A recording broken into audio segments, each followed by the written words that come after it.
आज हमारा विषय है गुरु और गोविंद। भाई और बहनों, बहुत ही सुंदर विषय है।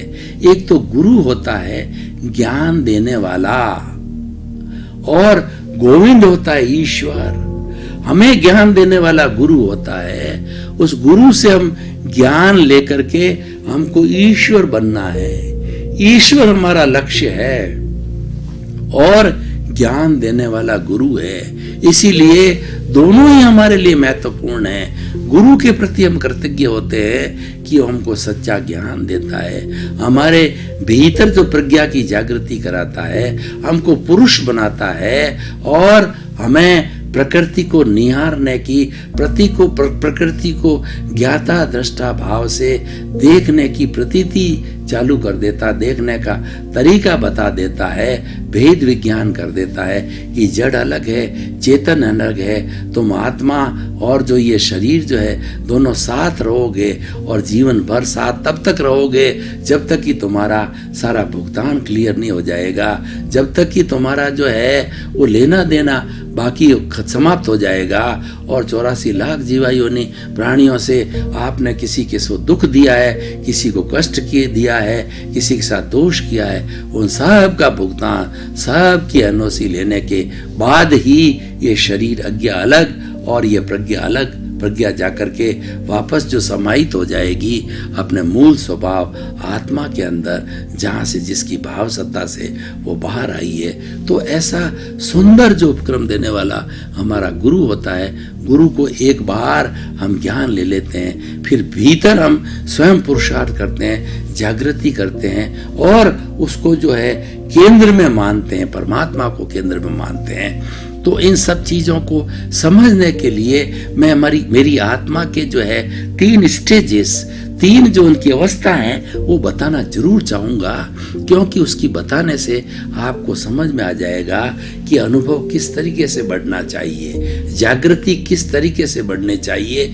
और हम कौन सी स्टेज से कहाँ स्टेज में आ गए हैं। तो पहले तो जीवात्मा होता है, जो नॉर्मल मनुष्य होता है, नॉर्मल व्यक्ति होता है, वो जीवात्मा होता है। वो जीवात्मा के अज्ञान होता है, वो कर्ता भाव रखता है और वह जड़ चेतन के अंदर भेद विज्ञान नहीं करता, लाइन ऑफ डिमार्केशन नहीं रखता।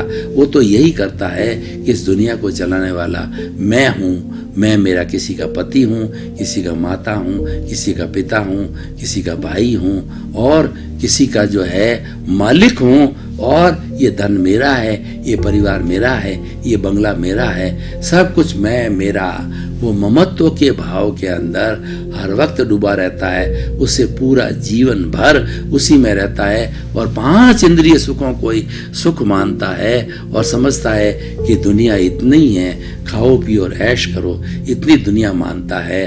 तो उसको कोई ज्ञान नहीं होता है और नॉर्मल व्यक्ति इसी रूप में ही रहता है। तो इसी रूप में रहने के बाद में फिर क्या होता है, गुरु जब सच्चा गुरु मिलता है तो ज्ञान देता है। ज्ञान देते ही हमको जीवात्मा से अंतरात्मा पद पर बिठा देता है, हमको पुरुष बना देता है। पुरुष वह होता है जिसको कि ज्ञान मिल गया होता है। आत्मज्ञान पाने वाले व्यक्ति को पुरुष होता है और पुरुष होने के बाद ही पुरुषार्थ होता है।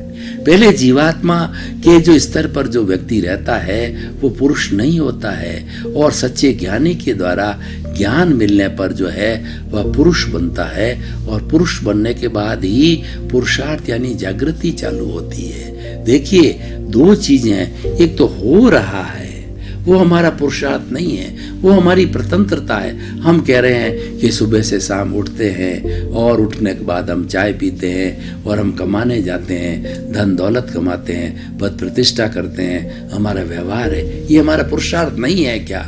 वो पुरुषार्थ नहीं है, वो तो बीज हम पहले जन्म के अंदर डाल के आए हैं। कॉजेज, वो कॉजेज जो है इस जन्म में जन्म जन्मांतर के वो कॉजेज जो है कर्म फल बन के आए हैं और वो कर्म परिणाम देते हैं और कर्म परिणाम के रूप के अंदर हमको सुख दुख की अनुभूति होती है। तो वो तो हमारा हो रहा है, हम कर नहीं रहे हैं।